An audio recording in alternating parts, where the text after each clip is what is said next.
qui dit biomimétisme dit possibilité, enfin observation de ce qu'a fait la nature pendant des siècles et des siècles avant nous. Donc c'est de voir un peu comment elle a su réagir par rapport à des contraintes d'environnement et d'essayer d'être, disons, assez, je dirais, perspicace, voire intelligent pour essayer pas de la copier, mais en tout cas essayer de voir pourquoi telle ou telle solution a été utilisée. Si on veut maintenir une bonne qualité, disons, de vie et une bonne qualité relationnelle, je pense que du point de vue sociétal, ce qui m'a semblé être intéressant dans le biomimétisme, c'est une démarche justement sur des systèmes de société, voire même de management différents. C'est-à-dire de plutôt s'intéresser à l'environnement et d'essayer d'exploiter au maximum les conditions de l'environnement, plutôt que d'être sur du rendement à tout prix en s'extrayant du contexte. L'évolution, je dirais, qu'apportera en tout cas le biomimétisme, permettra de faire des transitions, hein, c'est ce que je disais tout à l'heure, faire des transitions sur les filières trop traditionnelles qu'on trouve en chimie ou sur les produits carbonés ou par rapport au transport, par exemple. Pour les entreprises, il y a deux aspects. Il y a un aspect, je dirais, plutôt vertueux, hein, puisque de toute façon, c'est vrai que le biomimétisme peut apporter des solutions justement sur l'environnement. Et donc, je crois que pour elles, à terme, pouvoir communiquer sur ce domaine-là, ça peut qu'apporter du plus. Et surtout en France, hein, on a surtout une approche de l'entreprise un peu négative. Et donc, ça leur permettrait quand même de communiquer à ce niveau-là. Donc, un peu l'aspect communication, l'aspect un peu virtueux. Et puis après, il y a l'aspect purement industriel. Je pense qu'il y a, si on regarde par exemple sur les aspects des matériaux, si on regarde le développement, c'est surtout vrai en aéronautique, donc l'aspect la constitution même des pièces structurelles d'un avion vont énormément changer grâce au biomimétisme.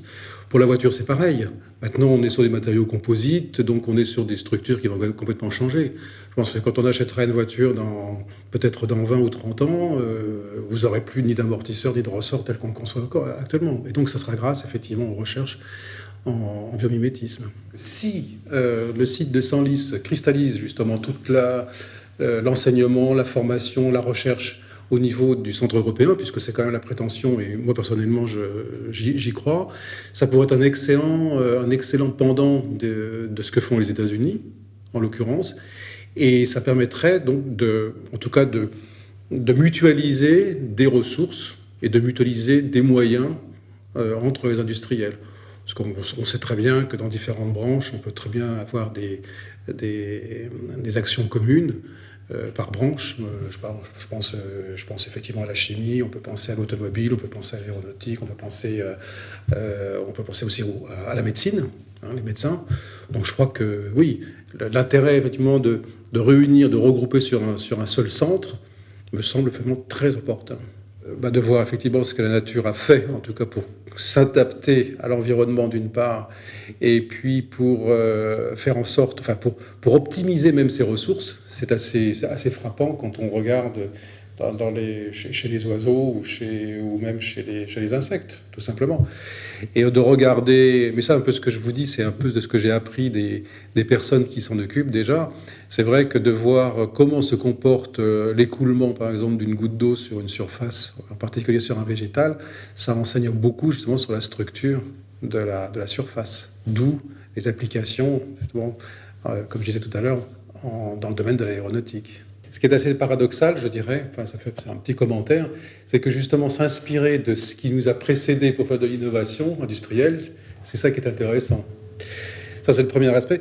Le deuxième aspect, c'est l'aspect aussi développement économique, hein, parce que là, c'est à partir du moment où il y a innovation, il va forcément y avoir aussi application. Donc, ça donne des perspectives industrielles et de développement, donc je dirais de perspectives opérationnelles, hein, de création d'objets ou de services. Et puis le troisième aspect, c'est vivre autrement, parce que je crois qu'il y a en même temps qu'avec l'innovation, il y aura obligatoirement des comportements et des aspects, disons, de société qui vont changer. En parlant, par exemple, au niveau de l'habitat, ça paraît assez simple, les comportements qu'on devra avoir au niveau de l'habitat, au niveau de la ville aussi. Et donc, au niveau de la ville, ça veut dire transport, ça veut dire échange. Donc, je crois qu'il y a une façon d'envisager justement la vie autrement.